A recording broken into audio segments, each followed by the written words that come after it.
beautiful day today. Oh my gosh, the sun is up.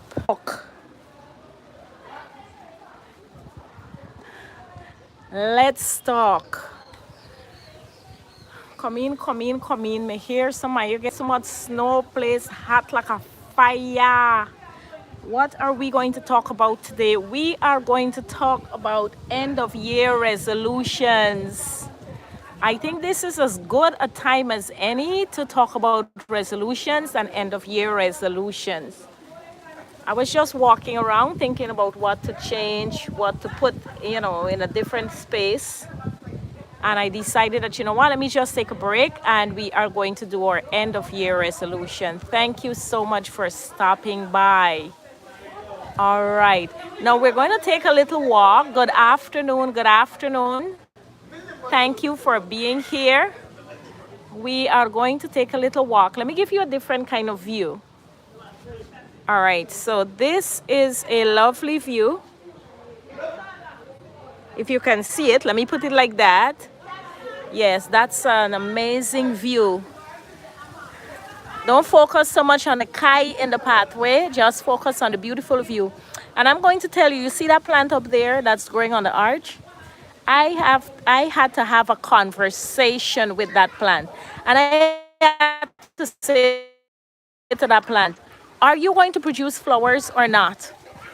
I had to have a serious conversation. And I said, if you're not going to produce flowers, then it's not the spot for you. Because in life, it doesn't matter where you're planted. You have to strive to bloom and grow in the space that you are planted. Even though this is not a native plant, this plant is not endemic to Guyana, guess what? It was placed here. And in this environment, it has to learn to acclimatize and to survive.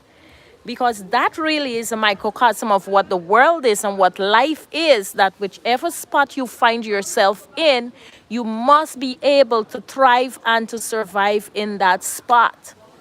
And that is what life built us for. That is why we have a saying, when you're nagamuma, you gafa so granny. Because that's exactly what's going on here. You have to strive in the space in which you find yourself, whether you like it or not.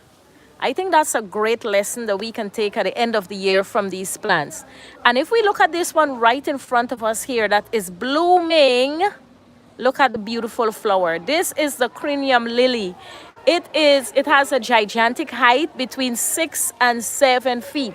I mean, when I stand next to this thing, I still feel small. Let me stand up and show you what I'm talking about. If I should stand up next to it, look, it is still soaring above my head. And guess what? That is because it is growing to full capacity. And that is one of the things that we have to do. We must grow to our full capacity. Crib Blue said, fly me out. Fly me out. I hear you. I know, right?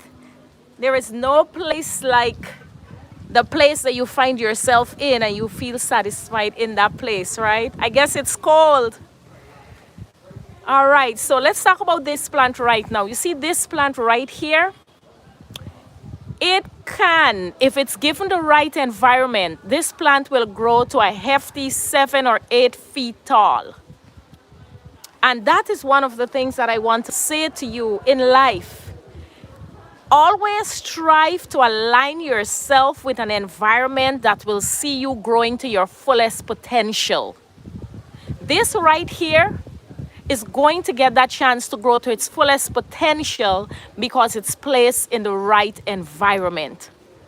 These are lessons that you can learn from a Guyanese garden. And so those are the lessons that we are looking at today. I want to share another lesson with you, but I have to find the perfect example to share that lesson with you. And it's the lesson of mealybugs. I strive to get rid of them, but I want to show you an example of a bud taken over by mealybugs. All right, so this here is a prime example. I don't know if you can see this clearly, but right here you're seeing